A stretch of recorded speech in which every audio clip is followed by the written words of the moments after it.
തെമ്മാടിത്തമ്പുരാൻ ഭാഗം 1. കഥ അവതരണം ദിവ്യരാജ്. നാരായണീയത്തിലെ ചെക്കനില്ലേ, അവൻ ഇവിടുത്തെ കുട്ടിയെ ആലോചിച്ചാലെന്ന് ചോദിക്കുക സുഭദ്ര തമ്പ്രാട്ടി. നാലും കൂട്ടി വെറ്റിലയൊന്ന് മുറുക്കിക്കൊണ്ട് അകത്തേക്ക് നോക്കി കുഞ്ഞിരാമൻ. അയാൾ പറയുന്നത് കേട്ട് തലേന്ന് ആരോ കൊണ്ടുകൊടുത്ത സാരിയിൽ എംബ്രോയിഡറി വർക്ക് ചെയ്തുകൊണ്ടിരുന്നവൾ മെല്ലെ ഒന്ന് മുഖമുയർത്തി നോക്കി. ഏയ്, അതൊന്നും വേണ്ട രാമേട്ടാ, അവരൊക്കെ വലിയ ആൾക്കാരാ. നമ്മുടെ കുട്ടിക്ക് ഓര് ചേരില്ല. പോരാത്തേന് ഇന്നാട്ടിലെ അറിയപ്പെടുന്ന തെമ്മാടിയാ ആ ചെക്കൻ. അങ്ങനെയുള്ള ഒരുത്തന് എൻ്റെ കുട്ടിയെ മനസ്സറിഞ്ഞു കൊടുത്താൽ എന്ത് സമാധാന കിട്ടാ? ശോഭയുടെ ആദിയോടുള്ള ആ പറച്ചിൽ കേട്ടതും ആശ്വാസത്തോടെ ദീർഘമായൊന്ന് നിശ്വസിച്ചു അമ്പിളി. അങ്ങനെ പറഞ്ഞു തഴയലെൻ്റെ ശോഭയെ, നിന്റെ മോൾക്ക് എന്താ കുറവ്? ഇശി ക്ഷയിച്ചുവെങ്കിലും പേര് കേട്ട തറവാട് തന്നെയല്ലേ ഇതും. അവിടെ ചെന്നാൽ ഇരുന്നുണ്ണാനുള്ള യോഗമുണ്ടാവും ആ കുട്ടിക്ക്. ഇവിടത്തെ മാതിരി കഷ്ടപ്പെടേണ്ടി വരില്ല അതിന്. 4 തലമുറയ്ക്കുള്ളത് ഇപ്പോൾ തന്നെ ഓൻ്റെ അമ്മ വീട്ടുകാരായിട്ട് കരുതിയിട്ടുണ്ട്. അതിലൊക്കെ വലുതായിട്ട് മറ്റൊന്നുകൂടിയുണ്ട്.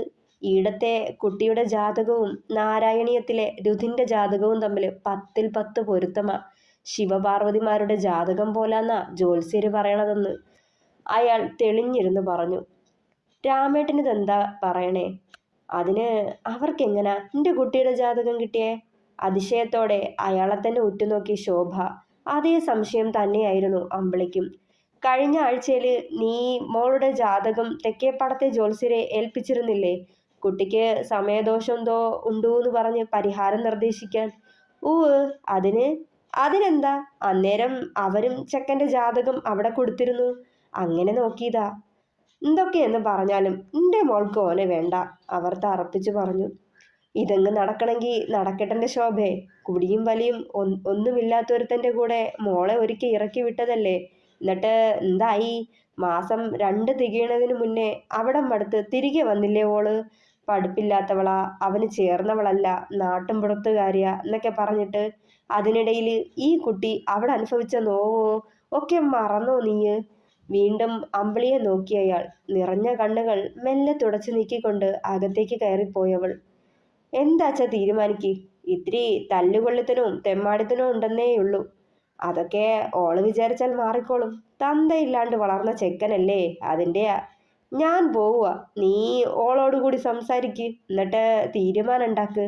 ഇനിയും ഇവിടെ നിന്ന് മൂത്ത് നരച്ച് പോണ്ട. അത് ഇപ്പോൾ തന്നെ വയസ്സ് 24 കഴിഞ്ഞില്ലേ. അതുമല്ല അവൾക്ക് താഴെ 2 എണ്ണം വളരുമല്ലേ. ചെക്കൻ എങ്ങനെയും ജീവിച്ചോളും. രേവതിയുടെ കാര്യമോ വയസ്സ് 18 ആയില്ലേ. ദാന്നും പറഞ്ഞ് അതും അങ്ങ് കൂടും. ഇവളെ ഇറക്കി വിട്ടിട്ട് വേണ്ടേ അതിൻ്റെ കാര്യം നോക്കാൻ. ഇനിയിപ്പോ ഇവിടെ നിർത്താന്ന് വെച്ചാ തന്നെ നിന്റെ കാലം കഴിഞ്ഞാലും അവൾക്കും വേണ്ടേ ഒരു തുണ. നല്ലോണം ആലോചിക്ക്. പറഞ്ഞുകൊണ്ട് എഴുന്നേറ്റ് മേൽക്കൂരയിലെ കഴുക്കോലിൽ തൂക്കിയിട്ടിരുന്ന കാലൻ കുടയും എടുത്ത് പുറത്തേക്ക് നടന്നയാൾ ഒരു ദീർഘനിശ്വാസത്തോടെ അകത്തേക്ക് കയറിപ്പോയി ശോഭയും. ഒരാൾക്ക് മാത്രം കഷ്ടിച്ച് കിടക്കാൻ പറ്റുന്ന തടിക്കട്ടിലിൽ ചുരുണ്ട് കിടക്കവേ കണ്ണുനീർ വാർക്കുകയായിരുന്നു അമ്പിളി. മോള് +2 കഴിഞ്ഞ് വലിയ പഠിപ്പിനൊക്കെ വിടാനുള്ള ആവതില്ലാഞ്ഞതുകൊണ്ട് ഫാഷൻ ഡിസൈനിങ്ങിന് പഠിക്കാൻ വിട്ടു. അത് കഴിഞ്ഞ് പഠിപ്പ് നിർത്തി. ഇപ്പോൾ വീട്ടിലിരുന്ന് നന്നായി തയ്ക്കും. പോരാത്തതിന് കുട്ടികളെ തയ്യൽ പഠിപ്പിക്കുന്നുണ്ട്. അഭിമാനത്തോടെ ശോഭ അത് പറയുമ്പോൾ ആരെയും വഹിക്കുന്ന പുഞ്ചിരിയോടിരിക്കുന്ന ആ പൊടിമീശക്കാരനിലേക്ക് അമ്പിളിയുടെ കണ്ണുകളും ചെന്നെത്തി. ഇത്തിരി നിറം കുറവാണേലും കാണാൻ അഴകുണ്ട്. ബാംഗ്ലൂരിലെ ഏതോ വലിയ IT കമ്പനിയിൽ വർക്ക് ചെയ്യുവാണെന്ന് ബ്രോക്കർ പറഞ്ഞിരുന്നു. അവൾ ഓർത്തു. ചെക്കൻ്റെ അമ്മയ്ക്ക് നാട്ടുമ്പുറത്തുകാരിയായ ഒരു പാവം പിടിച്ച കൊച്ചിനെ മതിയെന്ന് നിർബന്ധം. പഠിപ്പും പണവും ഒന്നുമില്ലേലും വീട്ടുകാര്യങ്ങളൊക്കെ നല്ലോണം നോക്കിയാൽ മതി. മനുവേട്ടനൊപ്പം വന്ന ബ്രോക്കർ പറഞ്ഞത് ഓർത്തെടുത്തു അമ്പിളി. മനു, നിനക്ക് കുട്ടിയെ ഇഷ്ടമായോ? അയാളുടെ ചോദ്യത്തിന് നിറഞ്ഞൊന്ന് പുഞ്ചിരിച്ചവൻ. ആ ചിരി മതിയല്ലോ, സമ്മതം. എന്നാ ശോഭേ, ഈ ചിങ്ങത്തിൽ തന്നെ നടത്താം. നമുക്കിതങ്ങ് ഉറപ്പിക്കല്ലേ? ബ്രോക്കർ അടിവരയിട്ട പോലെ പറയുമ്പോൾ അമ്മയ്ക്കും എതിർപ്പൊന്നും ഉണ്ടായില്ല. അമ്പിളി, ശരിക്കും ഈ കല്യാണം എൻ്റെ അമ്മയ്ക്കും അച്ഛനും വേണ്ടിയാ. എനിക്ക് തന്നെ പോലൊരു സാധാരണക്കാരിയെ ഒരിക്കലും അക്സെപ്റ്റ് ചെയ്യാൻ പറ്റില്ല. ഒക്കെ ഞാൻ അമ്മയോട് പറഞ്ഞതുമാ. പക്ഷേ ആള് വലിയ വാശിയില്ല. ഭീഷണിയൊക്കെ മുഴക്കി ഗതിയില്ലാത്തോണ്ടാ ഞാൻ ഈ വിവാഹത്തിന് സമ്മതിച്ചത്. താനുമായി എനിക്കൊരു ലൈഫ്, അതൊന്നും ഓർക്കാൻ കൂടി കഴിയില്ല. അതുമല്ല ബാംഗ്ലൂരിൽ ഞാനൊരു പെൺകുട്ടിയുമായി റിലേഷനിലാണ്. നക്ഷത്ര അവളുടെ കാര്യം വീട്ടിൽ അവതരിപ്പിച്ചതാ. പക്ഷേ അമ്മയ്ക്ക് അവളെ അക്സെപ്റ്റ് ചെയ്യാൻ പറ്റില്ല. അവള് ഒരു ക്രിസ്ത്യാനിയാണ്. മറന്നിട്ട് തന്നെ വിവാഹം കഴിക്കാൻ പറഞ്ഞു. അന്നത്തെ വാശിപ്പുറത്ത് സമ്മതിച്ചു പോയി. വയസ്സുകാലത്ത് ഞാൻ ജോലിക്ക് പോകുമ്പോൾ അമ്മയ്ക്ക് കൂട്ടിന് ആളെ വേണം പോലും. അതിനൊരു മെയ്ഡിനെ ഏർപ്പാടാക്കി കൊടുക്കാന്ന് പറഞ്ഞതാ. അപ്പോ എൻ്റെ ഭാര്യ തന്നെ വേണമെന്ന്. തനിക്കിതൊക്കെ വലിയ കാര്യമാണെന്നറിയാം. അത്രയ്ക്കും ഉൾക്കൊള്ളാനാവാത്തത് കൊണ്ടാ ഞാനിതൊക്കെ തുറന്നു പറയുന്നത്. വിവാഹം കഴിഞ്ഞ് 1 മാസം കഴിഞ്ഞിട്ടും അവധിക്ക് വീട്ടിലേക്ക് വന്ന മനുവേട്ടൻ തന്നോട് കാട്ടുന്ന അകൽച്ചയ്ക്കും അവഗണനയ്ക്കും കാരണം തിരക്കിയപ്പോൾ കിട്ടിയ മറുപടിയായിരുന്നത്. എല്ലാം ലാഘവത്തോടെ പറഞ്ഞു കളഞ്ഞ മനുവേട്ടന് വിവാഹവും ഡിവോഴ്സും നിസാര കാര്യങ്ങളായിരുന്നു. 1 മാസം കൂടി ആ വീട്ടിൽ വെറുമൊരു വേലക്കാരിയെപ്പോലെ ആത്മാഭിമാനം പണയം വെച്ച് കഴിഞ്ഞുകൂടി. 1 മാസത്തിന് ശേഷം ആരോടും ഒന്നും പറയാതെ ഇവിടേക്ക് വരുമ്പോൾ പലതും തീരുമാനിച്ചുറപ്പിച്ചിരുന്നു.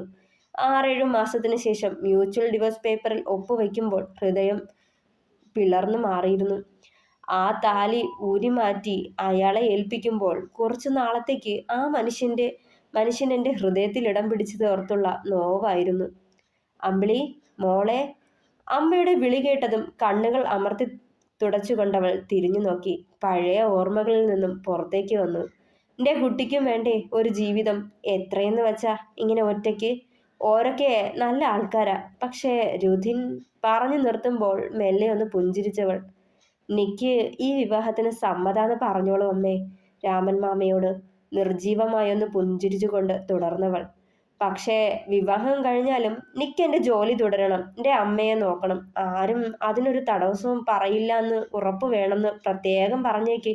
ദൃഢതയോടെ എന്നാൽ സൗമ്യമായി തന്നെ പറഞ്ഞവൾ. മോളെ, അത് ഓൻ സമ്മതിക്കോ? ഓരൊക്കെ വലിയ ആൾക്കാരല്ലേ, മാനക്കേടാവൂലേ? പകപ്പോടെ അവളെ നോക്കിയതും. ഞാൻ ജോലിക്ക് ചെയ്യണതിന് അവർക്ക് എന്ത് മാനക്കേടാമ്മേ? അമ്മ രാമൻ മാമയോട് പറയ്, ബാക്കി പിന്നത്തെ കാര്യല്ലേ? ചെറുപുഞ്ചിരിയോടെ പറഞ്ഞുകൊണ്ട് പുറത്തേക്കിറങ്ങിയതും കേൾക്കാമായിരുന്നു രുധിൻ ദേവനാരായണന്റെ ബുള്ളറ്റിന്റെ ഹൂങ്കാര ശബ്ദം ആ മൺറോഡും കടന്ന് പോകുന്നത്. നാരായണീയത്തിലെ രുധിൻ ദേവനാരായണൻ ഏതു പെണ്ണിനെയും മോഹിപ്പിക്കുന്ന അഴകും നിലവും ഉള്ള ആണൊരുത്തൻ. കവലയിലും ആലിൻചോട്ടിലും പാലത്തിലുമൊക്കെ കൂട്ടുകാരോടൊപ്പം വൈകുന്നേരങ്ങളിൽ ഇരിക്കുന്നത് കണ്ടിട്ടുണ്ട്. ഇന്നേ വരെ ഒരു പെണ്ണിനോടും മോശമായിട്ടൊരു സംസാരോ പെരുമാറ്റോ അയാളിൽ നിന്നുണ്ടായിട്ടില്ല. അതൊഴിച്ച് കയ്യിലില്ലാത്ത വേലകളൊന്നുമില്ല. ചില നേരത്തുള്ള ആളിൻ്റെ അലർച്ചയും വെല്ലുവിളിയുമൊക്കെ കേട്ടാൽ ഭയം തോന്നിപ്പോവും. ഒറ്റക്കൊമ്പന്റെ ചിന്നവിളി പോലെ. ദീർഘമായൊന്ന് നിശ്വസിക്കവേ ഓർത്തുപോയവൾ തുടരും. അപ്പോൾ പ്രിയപ്പെട്ടവരെ, പുതിയ കഥയാണ് തെമ്മാടി തമ്പുരാൻ. നമ്മുടെ രുധിൻ ദേവനാരായണനും അമ്പിളിയുമാണ് ഇതിലെ നായകനും നായികയും. അപ്പോൾ നിങ്ങളുടെ സപ്പോർട്ട് എനിക്ക് വേണം. കാശിനാഥന് തന്ന അതേ സപ്പോർട്ട് ഈ കഥയ്ക്കും തരണം. തീർച്ചയായും ഇത് നല്ലൊരു സ്റ്റോറിയാണ്. നിങ്ങൾക്ക് ഇഷ്ടപ്പെടുമെന്ന് എനിക്ക് ഉറപ്പുണ്ട്. കാശിനാഥൻ പോലൊരു കോംപ്ലിക്കേറ്റഡ് തീം അല്ല, പക്ഷേ നല്ലൊരു സ്റ്റോറിയാണിത്. ഇത് ഒരു റൊമാൻറ്റിക് ആയിട്ടുള്ള ഒരു ഫാമിലി എൻ്റർടൈൻമെൻ്റ് ആണ്. നല്ലൊരു സ്റ്റോറിയാണ്. എല്ലാവരും സപ്പോർട്ട് ചെയ്യണം. Thank you.